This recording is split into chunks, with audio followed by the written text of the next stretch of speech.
Just last week, we were celebrating last year's best films. This week we get two entries that definitely won't make next year's cut. Oh, she walked in the valley with the shadow of Little Red Riding Hood and the Three Bears. In Madea family funeral, the beloved woman who tells it like it is has to deal with relatives at a funeral.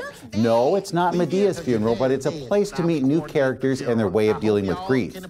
I know it's about funerals. I done buried a lot of men. A lot of them. That funeral gonna be messed up.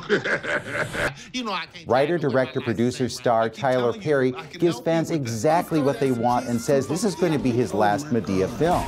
But if it makes a ton of money, which it will, can it really be laid to rest? Now, in case you were keeping score, this is the 11th film in the series, and yes, it's just as outrageous as the others. Perry still has Medea's sass well in hand, and he's not afraid to lampoon the very people he loves. If you're a Madea fan, you've got to attend the funeral. If you're not, well, this too shall pass. Far less secure is Greta, a creepy drama from director Neil Jordan.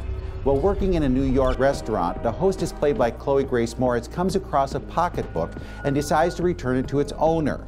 That turns out to be Greta, played by Isabelle Huppert, a Frenchwoman who loves music and wants friendship.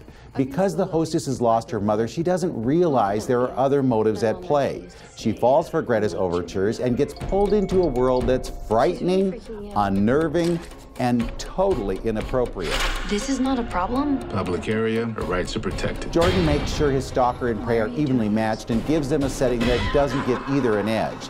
With this, Moritz moves into Jodie Foster territory, while Huppert gets to play a Glenn Close card or two that seem to pass her by. By anyone's estimation, Greta is odd, but it's the kind of thriller that could inspire awareness, or another reason for Medea's family to gather for a funeral. With your movies in a minute, I'm Bruce Miller.